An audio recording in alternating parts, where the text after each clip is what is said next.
안녕하세요, 박민수 원장입니다. 항상 구독해 주시고 좋아요를 눌러주셔서 감사드립니다. 오늘은 겨울철 얇은 옷을 여러 겹 입어서 체온을 유지하는 것이 유리한 사람들은 어떤 분들이 있을까요? 그런 주제로 말씀드리겠습니다.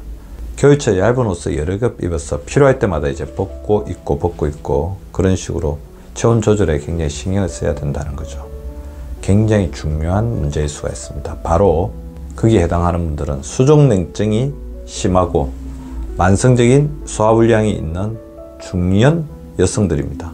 자, 이분들은 자율신경계의 기능이 떨어져 있고 이것을 방치했을 경우에는 장기적으로 심장이나 혈관 쪽에 부담을 주면서 심장병의 위험이 올라가기 때문입니다. 혈관, 수족냉증이 나타내죠. 소화기관, 심장은 서로 자율신경계를 매개로 해서 연결이 되어 있습니다. 현대인의 상당수는 자율신경계 기능이 굉장히 떨어져 있죠. 그래서 현재 우리 구독자분들도 자율신경 실조증이라는 질병을 굉장히 잘 알고 계십니다. 자율신경계는 우리 머리 쪽에 있는 중추신경계와 결합해서 우리 몸을 지배하는 말초신경계에 속하는 신경계죠. 우리 몸의 장기, 심장, 내분비샘, 외부비샘 등을 일정한 상태로 유지하는 역할을 하게 됩니다. 자율신경계 가장 대표적인 거 교감신경계, 부교감신경계가 있죠. 교감신경은 위급한 상황을 신속하게 대처하는 전투적인 역할, 부교감신경은 위급한 상황에 대비해서 평상시의 에너지를 저장하는 평온의 역할을 담당합니다. 이 두 가지가 몸 전체에 거미줄처럼 퍼져 있어서 우리 몸을 보호하고 있습니다. 교감신경계와 부교감신경계가 하는 역할은 다음과 같습니다. 자, 교감신경이 활성화되면 동공이 확장되고 땀이 분비되기 시작하며 심장박동수가 증가하고 혈관은 수축합니다. 또 기관지가 확장하고 위장운동이 떨어지죠. 위기상황이니까 거기에 대비해야 되니까 위장운동할 틈이 없는 거죠. 현재 위기에 대처하기 위해 온몸의 에너지를 집중하는 상태에 활성화되는 것이 교감신경이라고 보시면 되고요. 부교감신경이 활성화되면 또 그건 또 반대입니다. 동공은 작아지고 땀 분비와 심박동수는 줄어들고 혈관이 확장됩니다. 기관지는 수축하면서 위장운동이 증가되죠. 다음번에 찾아오는 위기상황을 대처해서 최대한 에너지를 비축하도록 우리 몸을 조정하는 역할을 하는데요. 현대인은 교감신경계가 가다항진된 아드레날린 비상 상황이라고 볼 수 있습니다. 가로, 운동 부족, 스트레스, 급격한 환경변화 이런 부분들이 전부 다 몸에 스트레스도 작용하기 때문에 부교감신경이 자기 몸을 지킬 여력이 없죠. 항상 교감신경계가 활동할 수밖에 없기 때문에 자율신경계의 불균형이 올 수밖에 없습니다. 근데 제가 아까 수족냉증, 혈액순환이 안 되는 거죠. 소화불량, 소화기관에 문제가 있는 거죠.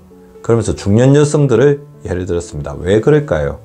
나이가 들면 자율신경계의 균형을 회복하는 능력도 떨어지는데 특히 중년기의 여성분들은 갱년기가 지났을 때 이런 어떤 신체 변화 중에서 가장 급격한 변화예요. 호르몬의 변화, 에스트로겐의 감소가 있기 때문에 자율신경계의 쇠퇴와 더불어서 굉장히 이중 삼중으로 고통을 받는 것이죠. 자, 겨울철에 제가 운영하는 병원을 내원하는 중년 여성분들을 잘 살펴봤더니 상당수가 손발이 굉장히 차갑고 소화불량, 무기력 같은 각종 이런 증상들이 동반되는 자율신경계 균형 상실 문제가 너무 심각해서 오늘의 영상을 준비하게 된 것입니다. 근데 왜 겨울철이 더 위험하냐? 자, 겨울철에는 바깥 온도와 실내 온도의 차이가 굉장히 커집니다. 어떻게 보면 현대 문명병이라고도 할 수가 있죠. 바깥이 차가우면 내부도 이렇게 차가워 버리면 크게 우리 몸이 이제 변화에 적응할 필요가 없는데 외부는 굉장히 차가운데 내부가 더우니까 이 부분 자체를 오가면서 우리 몸에 적응 부담이 많아지는 겁니다. 우리 몸의 자율신경계는 바깥에서 실내로, 실내에서 바깥으로 오갈 때 생기는 기온 변화에 맞춰서 체온을 유지해야 되죠. 체온을 변화시켜야 되죠. 그러다 보니까 가로를 하면서 피로해지기 쉬운 것입니다. 이런 자율신경계 피로가 쌓이면서 자율신경계 기능이 떨어지게 되니까요. 혈액순환도 나빠지면서 수족냉증이 더 심해지고 이런 수족냉증 때문에 어떻게 온도를 어떻게 맞춰야 될지에 대해서 혼란스러운 부분이 생기는 것입니다. 근데 문제는 뭐냐면 자율신경계 교란되는 이 겨울철의 문제가 겨울로 끝나는 것이 아니고 혈관, 소화기, 심장이 나빠지면 그것이 오래 갑니다.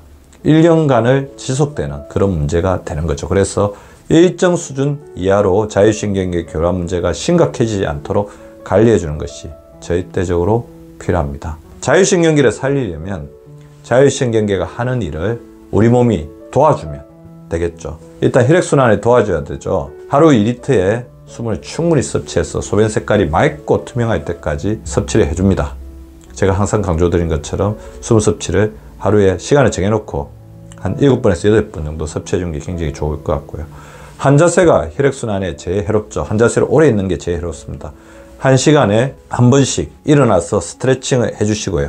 틈날 때마다 제가 항상 강조하는 손터기 운동을 해주시면 좋을 것 같습니다. 우리 몸이 움직여야지 혈액순환이 되고 혈액순환이 잘 돼야지 자율신경계가 쉴 수가 있습니다. 소화가 매우 중요합니다. 소화가 되려면 틈날 때마다 걸어야 합니다. 우리 몸이 움직여야지 소화기관도 움직이거든요. 대부분 이제 소화불량이 있으신 분들 보면 움직임이 굉장히 적으신 분들이 많아요. 또 소화효소가 충분히 분비되도록 발효 음식을 틈틈이 드셔주시는 것도 굉장히 중요할 것 같고요. 또 필요하지도 않은데 위험약을 남용해서 장기간 드시게 되면 위산 분비가 되지 않아서 소화기관이 떨어지게 되고 또 이게 살균되지 않은 음식이 소장대장으로 내려가면서 수상세균 가다 정식증이라 그다음에 리키거 신드롬, 장두증후군이 될 수 있기 때문에 의사상에서 꼭 필요한 위산분비 억제제, 위험약만 드시는 것이 중요합니다. 그리고 무엇보다 중요한 것은 마음이 편하게 가시는 게 중요하죠. 마음을 내려놓는 연습, 걱정을 털어놓는 습관을 가지시기 바랍니다. 자, 우리 몸의 체온 조절력을 잘 유지하는 게 굉장히 중요하다고 했죠. 가급적 옷은 두꺼운 옷을 하나만 입는 것보다는 얇은 옷을 여러 벌 껴입어서 필요할 때마다 하나씩 벗어서 온도를 조절해주고 또 춥다고 하면 입고 이런 식으로 체온 변화가 급격하게 진행되는 것을 막아주어서 우리 몸의 어떤 체온 조절력을 높여주는 것이 굉장히 중요할 것 같습니다. 그리고 제가 항상 강조하는 하하동동, 여름철은 여름답게, 동동, 겨울철은 겨울답게 지내는 게 굉장히 중요할 것 같습니다. 겨울철의 실내 온도를 지나치게 덥지 않게 유지하는 것이 굉장히 중요합니다. 실내 온도 차이를 조금이라도 줄여야 자율신경계의 피로와 혹사를 막을 수가 있습니다. 그래서 겨울에는 어느 정도 추위를 느끼고 여름철에는 어느 정도 더위를 느껴야 건강한 자율신경계를 지킬 수 있죠. 사계절의 순리에 맞게끔 지내게 된다는 거죠. 이런 순리를 어기고 여름철 지나치게 냉방기계에 의존하고 겨울철 실내온도를 너무 높이게 되면 여름철에 냉방병, 겨울철에 온난병이 문제를 일으키기 쉽습니다. 그래서 겨울철 실내온도는 18에서 20도 정도가 적절하며 실내온도를 너무 높이지 않도록 주의하고요. 습도 역시 40에서 60%로 일정하게 유지하면서 자율신경계에 부담을 줄여주는 것이 중요합니다. 그리고 멜라토닌을 복구시키는 게 굉장히 중요하죠. 자율신경계는 리듬이거든요. 그러면 리듬을 잃게 되면 자율신경계 조절하는 생체 리듬도 불균형해지고 자율신경계에 부담을 많이 받을 수가 있습니다. 따라서 아무리 춥더라도 야외활동을 규칙적으로 하는 생활습관이 필요합니다. 추위가 가장 덜한 시간을 정해서 하루 1시간 정도는 햇빛을 쬐는 습관을 가지시기 바라고요. 매일 1시간 정도 일광욕을 겸한 유산소 근력 등을 병행하는 것이 좋을 것 같습니다. 그리고 밤에 주무실 때는 제가 항상 강조하는 것처럼 빛과 소음을 완벽하게 제거해서 멜라토닌, 성장 호르몬이 충분하게 분비되도록 하는 게 좋습니다. 숙면을 취하는데 도움이 되는 음식들의 몇 가지 소개를 드리겠습니다. 산양앵두라고 하는 타르트 체리가 있습니다. 우리 세로토닌이 굉장히 중요한데요. 이 비타민C가 충분하면서 트립토판을 세로토닌을 전환시켜서 마음을 안정시키는 역할을 하죠.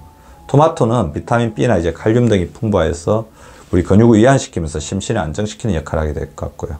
연근에는 수면을 유도하는 멜라토닌 성분이 함유가 되어 있습니다. 우유에 풍부한 아미노산은 세로토닌 성분의 합성을 도와서 숙면을 도와주는 역할을 하기 때문에 따뜻하게 데운 우유 한 잔을 자기 전에 마셔주면 도움이 되겠죠. 호두에 들어있는 트립토판은 세로토닌의 재료이며 마그네슘이 풍부하게 들어있어 신경을 안정시키는 역할을 하게 됩니다.